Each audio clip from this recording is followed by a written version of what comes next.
Hello and welcome to the Gooner Talk, back again with you guys for another episode of the Arsenal News Show, joining you every morning at 8 a.m. UK time, giving you up to date with everything that's going on in the world of Arsenal. I hope you're doing good. I hope you're doing well.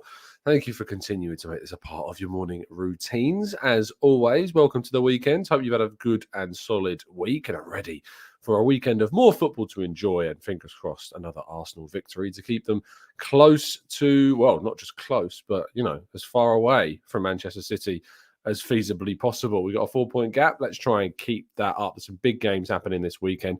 We're going to talk all about the latest Arsenal news and more with you guys. And, of course, our chat box joining us live on YouTube. Good morning to Kaiser, to Matt G, to PJ and Gooner David. Good morning to Jose and Stephen at NSW and Temi. Good morning to Peter. Good morning to Paul and Tony. Good morning to Ife. Good morning to Carl and Tony and Steve. Hope you've all had a fantastic week, guys. Hope you're having a great morning as well, or evening, wherever you happen to be, of course, in the world. And good morning, good evening, good afternoon, wherever you happen to be joining us on audio platforms as well. First things first, if you didn't listen to our preview show yesterday, first of all, please go and do that. It's certainly worth your time and worth a watch. You won't know that we've got a brand new microphone, which I'm hoping that you can kind of hear crisp. That's a great example of what I can use it for. Crisp and clear, and also hopefully that the volume's kind of staying at the same level, because yes, we can confirm. Here we go. TGT has signed Gabriel Compressor. Has been acquired. So lovely stuff. It's things like the sponsors and the members which enable stuff like these channel upgrades to happen. So some really positive news for the channel, and hopefully it's going to improve your experience watching it as well. We kick off by telling you to go and, of course, have a look at the latest football prize. It continues to be the Sol Campbell and Colatore signed photo montage. Competition ends on Monday at 7:30 p.m. 60 tickets have been sold from the 149 available, so still great opportunity to win this. There's also chances within it to win 2 instant prizes, a signed Tony Adams shirt and a signed William Saliba photo montage as well. So plenty of really, really good stuff to get involved with. So make sure that you do. Our first story, UEFA have opened proceedings against PSV in relation to 4 charges of misconduct from their crowd in the game against Arsenal on Thursday night. Many of you may have seen the video that I posted to Twitter. It's been picked up by a lot of news outlets. Of course, we at Football London used it to cover the story as well. It showed a flare being thrown at the away air, or at the home end, basically. Chairs were ripped up from the stadium. There's been pictures that have been circulated as well of the damage done to the away end since the fans left. There's been 4 charges that have been brought against PSV in relation to this. One of them was lighting the fireworks. One has been the damage to the stadium. I think one has been like crowd or lack of crowd control, and another's to do with like throwing pyrotechnics and stuff like that. It's pretty mad what's going down. So what kind of result will happen from this? We don't really know at the moment. Could there be a game played behind closed doors? Could it just be a fine? We'll have to wait and see, but it could impact Arsenal's next Europa League game, which of course is in Eindhoven. So we'll have to wait and see what indeed ends up happening with that. Steven Gerrard was sacked from his job against Fulham. And I wrote a piece yesterday talking kind of about how with Mauricio Pochettino rejecting the opportunity to join Aston Villa because his hope is to kind of continue his footballing managerial career at the elite level, that kind of the narrative between Arsenal and Villa has ended. There was a master plan at Villa. They wanted to try and get to the elite level. They wanted to try and get to the upper echelons of football. And Arsenal have certainly been one of the clubs that they targeted to try and usurp, to surpass and overtake. That's not happened. If you remember way back in the summer of 2021, I did a video about how Arsenal missed out on Emi Buendia. And in that video, I used a picture of the Arsenal badge being cracked apart by the Aston Villa badge. So how things come full circle, where I've now used a picture completely flipping it the other way around. So yeah, very interesting indeed. Ilkay Gundogan is edging closer to a potential free exit from Manchester City when his contract expires. Arsenal have been linked with the player in the past, and Galatasaray are also said to be very keen on signing the German international. Now, despite links to Arsenal, I have written a piece about this, that Arsenal should not now be looking at signing Ilkay Gundogan. If they could have signed him on a 1-year contract for this season, I might have been very open to that. However, I think now things are different. His back injury issues are just too much of a problem. I think that his fitness and reliability and age just does not suit what this Arsenal team needs right now. So you will potentially see links with Gundogan and Arsenal potentially increasing in the near future. I personally getting ahead of the curve, thinking here that we should not be going near Ilkay Gundogan, despite him being a very, very good player indeed. Now, despite the lack of happiness on my face that you can see in this photo, I did speak and enjoy speaking to Granit Xhaka along with a lot of my contemporaries after the game against PSV. I told you that I had spoken to Xhaka yesterday, but the quotes from that interview were embargoed until midday yesterday, so that was released. You can watch this interview over, I think, available on the Arsenal Way. You should be able to go and watch it on the Arsenal Way. You can see me kind of awkwardly standing in the background waiting to ask my question. I did ask Granit Xhaka kind of how he feels, and not how he feels, but how he adapts to playing with both Thomas Partey and with Sambi Lokonga, because he plays with both. He plays quite regularly. Does his game have to adapt to playing with each one of the two different players? And he gave a good answer about that, but I'll save that for if you want to go and read the piece over at FL, or if you want to go and watch the video over on the Arsenal Way. But do excuse my resting grouchy face. I know I need to improve it. And I know that when I go on other people's podcasts, or if I'm listening to someone else speak on even this podcast, I have the worst resting grouch face ever. So I need to improve it. I need to stop looking so grouchy, because I genuinely do enjoy what I do. Gabriel has renewed his Arsenal contract. He has re-signed with the club through till 2027. And this is really good news for the club. Really, really good news indeed. Arsenal have got kind of this 2-year cycle going on at the moment, in which they sign a player up to a new deal, or they sign a player. 2 years later, we see an extension, we see a contract renewal. It works. It's happened with Gabriel Martinelli, who signed in 2019, renewed in 2021. It's happened with Saka, who we signed we gave that professional contract thing in 2018, signed in 2020. You know, we've got this 2-year cycle. Kieran Tierney signed in 2019, signed a contract extension in 2021. Smith Rowe, I think, is another potential one that we've seen have that happen to him as well. We've got this 2-year cycle plan going, 2 to 3 years at a max. And we're trying to renew players as soon after we've got them down onto new contracts as we can. One of the players that has broken that cycle is William Saliba. He's now into his 3rd year at Arsenal. We've yet to sign a renewal with him. However, with Saliba, with Saka, with Gabriel Martinelli, the club are said to be very confident about specifically trying to get hold of those players into new deals. Edu said that it's great that we've agreed a new deal with Gabby at 24. He's still a young player and is part of our future. His performances since he joined us in 2020 have been very strong, and his positive impact on our results have been clear for everyone to see. He has grown so much on and off the pitch, with both his contribution and communication on and off the pitch. We all look forward to seeing Gabby continue to grow as an important part of the past 2 seasons.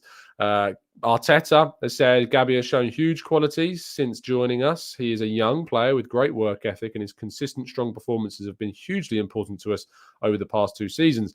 Working with Gabby every day is a pleasure. He has formed strong relationships with everyone at the club, and we're so pleased that he has committed to us on a long-term contract. That extension is for 2 years. His contract did run until 2025. They've now extended it through to 2027.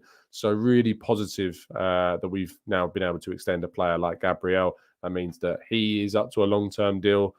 Smith Rowe, of course, is on that long-term deal now. Since signing players like Gabriel Jesus, Zinchenko, long-term deals. Ramsdale, of course, still a long-term deal. So is White. We need to renew some of the others. We know that. And that will come in time, we are sure. Zinchenko is said to be close to a return. Thank goodness. You know, we've needed him. I think that Zinchenko has been actually, despite us still winning games, has still been an absolutely massive loss. I think that he could seriously improve what we're currently being able to do on the field. I think at left back, what he brings when he plays that inverted style is going to be so beneficial to what we want to see in the future. Arteta said, I think he's close. He's getting better and better. He's progressing really well. He had a setback on the injury that he had at the start of the season, which is a shame.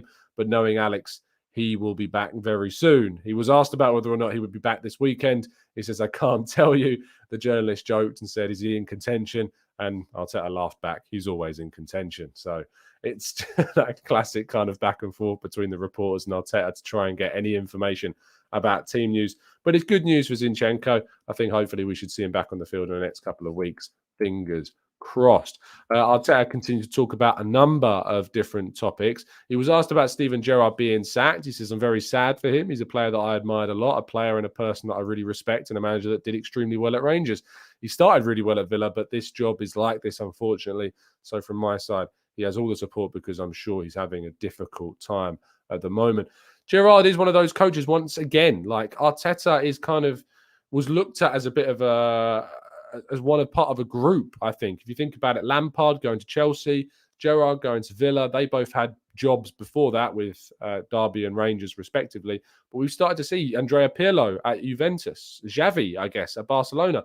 You know, Arteta, I think, is one of a small group who actually has taken on one of his first ever jobs and has done really, really well. Yes, he's been given the time, perhaps more time than those coaches have been given themselves. Xavi's only just starting at Barcelona. But Arteta, I think, is absolutely shown to be a standout amongst all the names I've just said, even Xavi at Barca. I think that Arteta is doing a far better job, a far more impressive job with the resources, with the league that he's in. I think that Arteta has shown himself to be clear of all those aforementioned names and certainly is fighting to put his name amongst some of the best coaches in the world. He's not on the level of Pep and Klopp, etc. I think that he certainly has the capability and potential to be there one day. Still needs to improve game management, player management, all that sort of thing. That'll come with time. But what we're experiencing is his quality is helping Arsenal to be where they are at the top of the table right now, which is really impressive indeed. That brings us to the end of part one. So we're going to move to part two and your questions. So don't go anywhere right after this. Hey guys, as the support for the channel grows, so does the opportunities that come forward to support it. And I'm very happy to share that our new partnership with NordVPN is one that I feel is going to be very beneficial to you as well it is to the channel. I used NordVPN actually whilst I was away with my other half on our honeymoon, and you, whilst back at home, were enjoying the honeymoon series. Now, I thought I'd timed that holiday perfectly to avoid any missed opportunities to watch Arsenal. That didn't happen because unfortunately Arsenal played Brentford. Now, my usual broadcasting app didn't work whilst I was out, and so what did I do? I used NordVPN, changed my geolocation, hit over to the UK, and despite sitting and sipping a nice cocktail, I was able to enjoy the Arsenal game without any worries of security. And you can do that too with NordVPN, who have very kindly sponsored the channel for the next couple of weeks. I'm very excited to share this deal with you because you can now surf the net and know that you're secure and safe with what you're doing. You can get all the latest details and information in the description, but you can grab your exclusive NordVPN deal by going to nordvpn.com/Gooner to get a huge discount off your NordVPN plan and 4 months free. It's completely risk-free too, because if you don't like it, there's a 30-day money-back guarantee. Who can say any fairer than that? Thank you for listening, and make sure you get involved with our latest sponsor.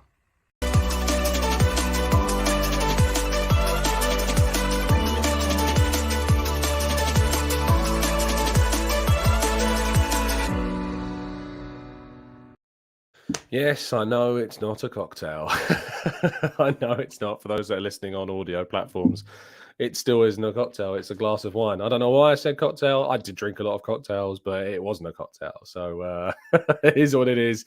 It is what it is. But it is thanks to sponsors like NordVPN, whilst we've been able to improve the audio quality that you're listening to right now with this new microphone and stuff like that, that helps. And it's massive support from the members. Speaking of which, great timing. Rodeo, thank you so much for becoming a member and helping support the channel. It means so much, and I'm sure the channel members and also the family is already welcoming you to the TGT crew. So thank you so much for that. But it's stuff like that which helps us improve and gradually get better with what we're able to do here, and hoping for even greater things in the future. Let's go to your questions in the chat box. Let's answer some of these. Let's tackle as many of them as we can. Let's start with I saw a question, I think, earlier on in the chat box from Lynn that someone said was a good question. Here we go. Lynn says, Tom, have you heard anything regarding what happened between Henderson and Gabby at Liverpool? Me personally, no. All that we have heard is that Mikel Arteta was asked a question ahead of the game against PSV, I think it was, in which he was asked if Gabby was okay, if there was any update on the situation, and he was like, "Gabby's fine. There's, nothing has happened." So I think we can assume that matter may have been closed, but nothing has happened, nothing at all. So yeah, it's nothing's changed. Whether or not that's the right outcome, we won't know. We don't know. We'll have to wait and see what ends up happening. Indeed. Paul says, "Hey Tom, how true is the speculation that Arsenal are interested in signing Ruben Neves of Wolves in the January window? Is there any credibility to this news?" I personally can't speak to saying that there's any credibility myself. I've not heard that. What I can tell you is that Arsenal have had interest in Ruben Neves in the past. Certainly in the window of 2021 and 2022, Arsenal was certainly looking at him as a potential midfield option. However, they always deemed Wolves' asking price far too high for what they were willing to spend. And so therefore they didn't have an interest in going in for Ruben Neves at that point. Whether or not that changes in January, we'll have to wait and see. But there was interest. I don't know how strong the interest remains, and I don't know how accessible he would be. I don't know how long's left on his Wolves contract. Let's have a quick check. We can see how long is left on his deal at Wolves. It runs out in 2024. So he would have 1 year left at the end of this season, which could make him a lot more accessible to a team like Arsenal. Let's go to Lynn. It says, "In my opinion, Edu won't leave Arsenal until Mikel Arteta leaves, because both of them are on this journey together. And I do feel that eventually Mikel leaves. I think Edu will go with him." Temi says, "Would you be happy with the signing of Danilo and Ivan Toney in January? And can Saliba do a Virgil van Dijk on Haaland when we play City?" On the first one, I think I would be happy with that. I think that, Toney is a good player. I think that Danilo is a very good player. The only issue I have with Ivan Toney is kind of the social side of things. I've got an issue with some of the things he said publicly in the past about his club. I don't particularly like that. However, I am all for second chances. I'm not involved in any kind of cancel culture. So, if he is a changed person and isn't doing that sort of thing anymore, fair enough. I would be open to it because clearly he's a good player. My question would be would he join Arsenal knowing you've got a player like Gabriel Jesus ahead of him in the queue? That's kind of the big question at the moment. Harold, thank you so much for the kind donation to the channel. He says, "Clubs will come for Martin Odegaard. They will just offer him competitive salary. He was on par with Cedric Suarez and 20k less than Fabio per week." Is that true?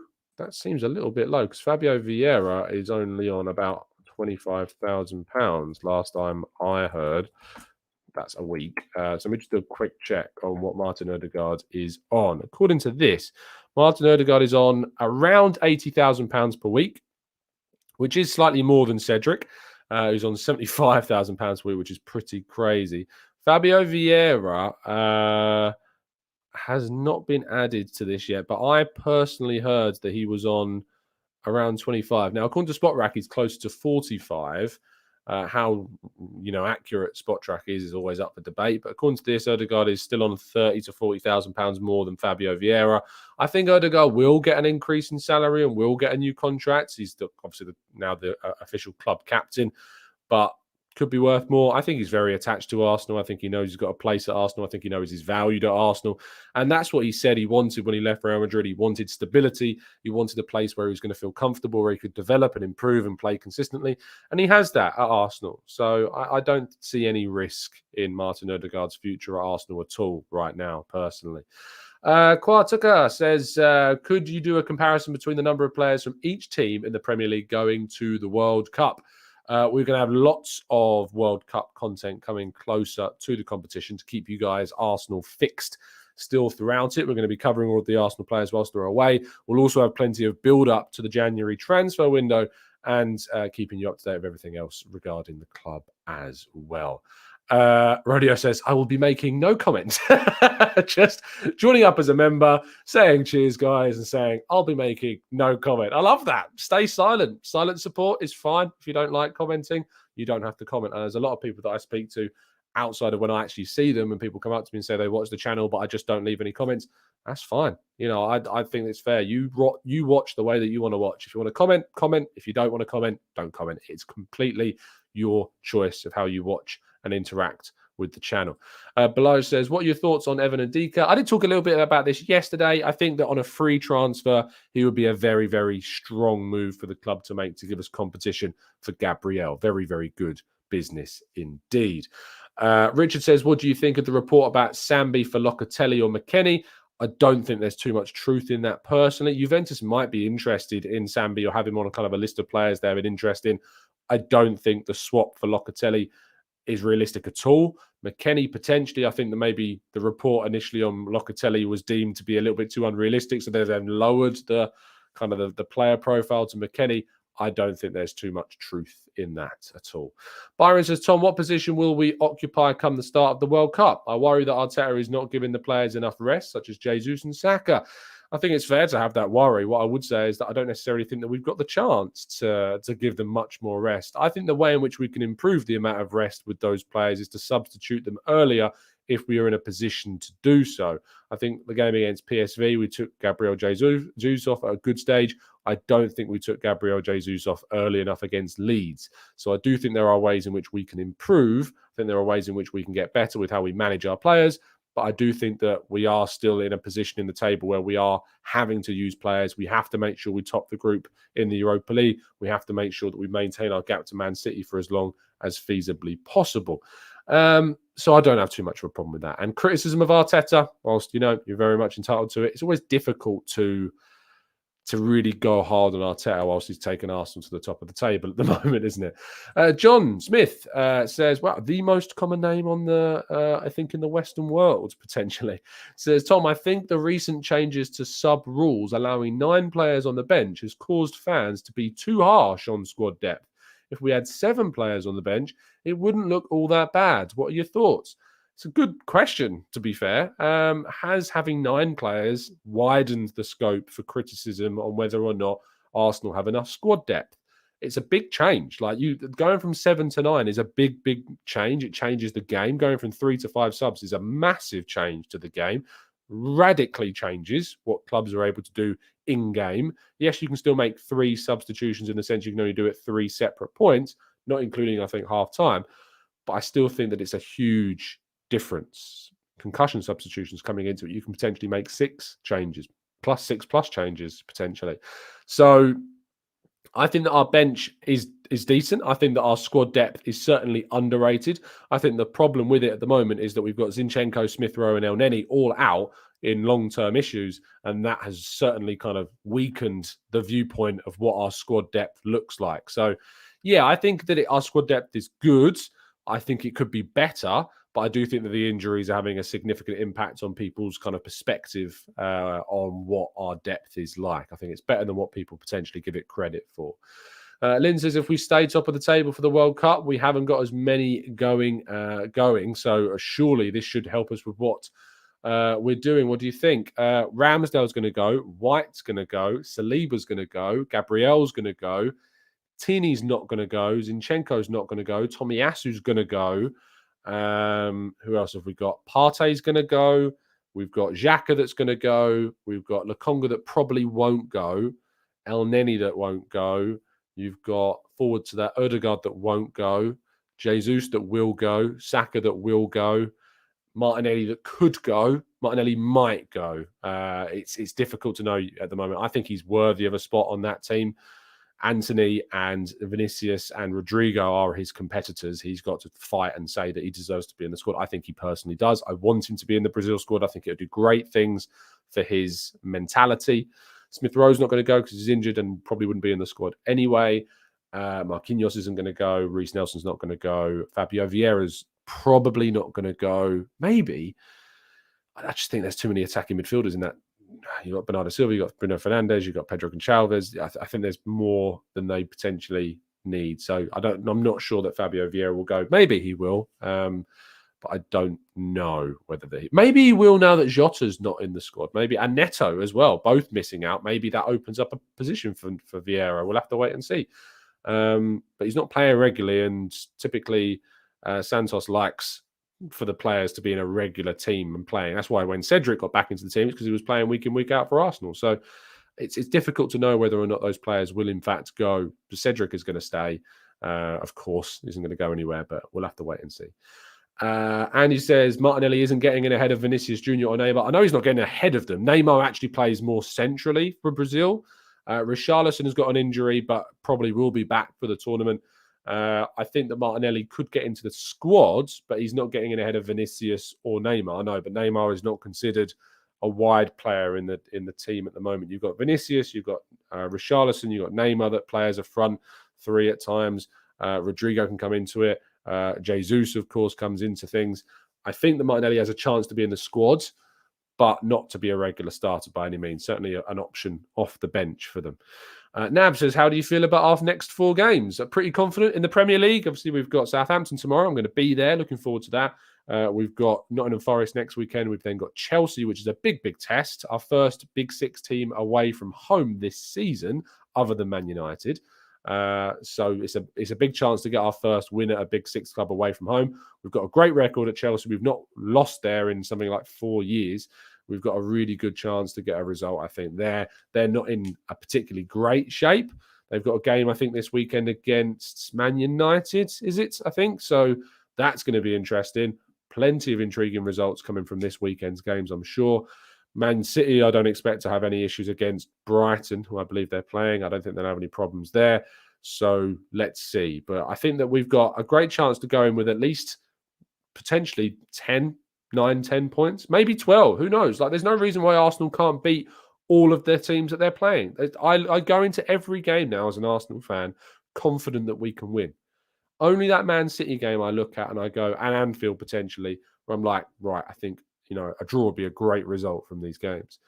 But I go into every Arsenal game now. I'm going in tomorrow, expecting us to win. I'm going to Forest, expecting us to win. Going to Chelsea, expecting us to win. Genuinely, our record is so good there. Our form is much better than theirs. We should absolutely try and win. And then Wolves away, I expect us to win. I'm not saying I'm entitled to a win. That's different. Arsenal were never entitled to win anything. I'm in a place with Arsenal right now where I'm so confident, I'm so happy, I'm so overjoyed with where we're at as a club.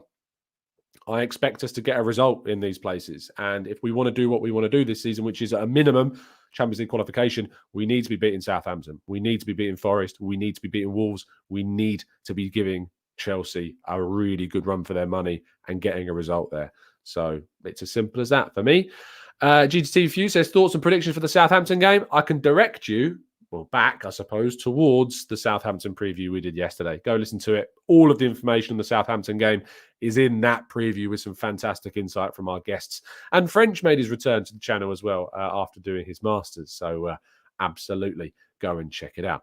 Fuad says, what's the United versus Chelsea score going to be? It's a good question. Is it at Chelsea? I think that United might have a weird opportunity to win this one. I don't know why I feel about this. The way they played in the Spurs game was actually quite impressive. So I think there's a really good chance for Chelsea to get a little bit of a humbling potentially, and Man United might be on a bit of a turn, which is okay for us because they're significantly far behind us. But yeah, maybe Man United's getting a result. I'd love a draw. That's obviously the best result for us. I think I'd prefer... What would I prefer? If you had to choose between Chelsea and United to win, and I'll leave a poll in the chat, you can't pick draw. Who would you rather win? United or Chelsea? You can't pick draw. Who would you rather win the game? United or Chelsea? I've left a poll in the chat box for you guys to tackle for the next few minutes or so. If you're watching or listening on playback, then leave a comment down below. If you're watching or listening rather on audio platforms, jump over to YouTube. First of all, drop a like on the video. It really helps us out. And then leave a comment down below. Who would you rather win this game? Tricky, isn't it? It's like choosing between your 2 least favourite children. Or rather, not children. I don't think I'd ever have a child that supported Chelsea or Man United, he says. But maybe choosing between your least favourite friends' children. That might be the better way to put it. But yeah, Man United or Chelsea. I hate both clubs so much. It's very, very difficult. But it's like the impossible question. Whoever is lower, it's a good answer, says Trait Arsenal. I mean, currently the table, let's have a look at the table. Arsenal sit top. Just had to put that one in. They're both very close. Chelsea are 4th on 20 points. Man United are 5th on 19 points. A draw would be great. Arsenal could potentially go 9 points clear of Chelsea in 4th. They could go 10 points clear of 5th if that game is a draw with a win at Southampton. That would be a great. I mean, imagine being 11 games into the season and you're 10 points clear of 5th place. That would be awesome. Awesome for us. Let's see what you guys are saying. Yemi says, Man, you can't beat Chelsea. Not now. Get real. Ian says, United with a dodgy win. Johan says, can't beat Chelsea for sure. David says, United not as big of a threat, in my opinion. Joel says, do you think our starting back five is good enough to compete in the Champions League? If not, the back five, I mean, Ramsdale, White, Saliba, Gabriel, Zinchenko. Yes, I think it compete in the Champions League. I think it needs depth. I think we need to add another left-sided centre-back. I think we need to add potentially, depends on how Raw Waters and Brook Norton-Cuffy get on. I think that right-back needs to be looked at. I think that potentially the left-back situation with Tierney and Tavares don't suit what we want to do at left-back. There could be change there in the future. It's not that I want Tierney gone. I just think that there could be change there in the future. Tobias says, Man United, Chelsea a bigger threat for the long term. Nav says, United, it will lower Chelsea's morale before they play us. That's a great point. If United can beat Chelsea, that could really kind of stunt their progression before we play Chelsea. Great point. Manu says, United looked world-class against Tottenham. I mean, we don't like praising them, but they did look very good against Spurs. What I would say is that Spurs do make other teams look a lot better than they are. I mean, they smashed Leicester, but Leicester even looked the better team for most of that game. Isora says, how weird is it that the decisions Arteta made regarding high-profile players were mimicked, yet Ten Hag is praised for it? That's a really interesting point. Cristiano Ronaldo, ousted, exiled for petulant behaviour. Ten Hag praised for doing the benefit of the squad. Aubameyang, petulant behaviour, turning up late, this poor decision making, exiled. Different. It's different. I don't know why. Is it because Ten Hag's newer? Is it because he's more experienced? Is it because Arteta's an Arsenal manager? I don't know, but it's a really, really solid question and a fair one to ask. That is for sure. Spurs made Wolves look like Champions League. And still don't know how they didn't get a result in that game at all. So we'll quick check on the poll. We've only been running it for a few minutes, but over 100 of you have voted already. 64% said they would rather United win. 36% say Chelsea. I think United is probably the better option in the long run than Chelsea. Let's see what happens. It's going to be an interesting game. You can watch that at 5:30, I think, today. And Manchester City play Brighton at 3 o'clock. You've also got Nottingham Forest against Liverpool in a very interesting game at midday or half past midday UK time. Everton play Crystal Palace at 3 o'clock as well. Then tomorrow we've got some big games. Aston Villa against Brentford at 2. Leeds against Fulham at 2. Southampton against Arsenal at 2, which is on Sky Sports. I'm going to be there reporting on the game for Football London. Of course, I'll be down in the mix zone after the game, hoping to get a word from somebody. I won't be as cheeky as I was on Thursday with Cody Gakpo, but hopefully be able to get a good word from one of the Arsenal boys. Wolves against Leicester. And then Spurs play Newcastle at 4:30, which again is a very, very interesting game. Can Newcastle, without Isaac, without Maximan, I don't think he's fit either. I think there's some other big player that potentially could be out as well. They're missing some other players.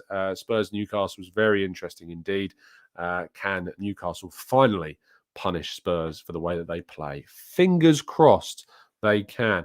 Anyway, thank you so much for tuning in. I hope you've enjoyed the new sound system. I hope it's sounding crisp and clean and good and level, most importantly. I'm also looking at trying to change the intro music as well to make that a little bit more measured and chill rather than the abuse on your ears that sometimes you get from the drum and bass. I still want drum and bass because it's my passion, it's my love. I love drum and bass music, but maybe we'll go a little bit more liquids with the sounds, a little bit more chill with the intro into it. But I like it, but I respect that some people potentially don't like the aggressive start to the show. We'll go with a little bit more liquidity. Is that the right word? I hope so. Thank you so much for listening. Do drop a like on the video. Do subscribe to the channel if you're new. Go watch the preview show from yesterday. I'll be back tomorrow morning at 8 a.m. before I set off for Southampton. It's been an absolute pleasure to join you as it always is. I look forward to speaking to you very, very soon. And as always, up the Arsenal.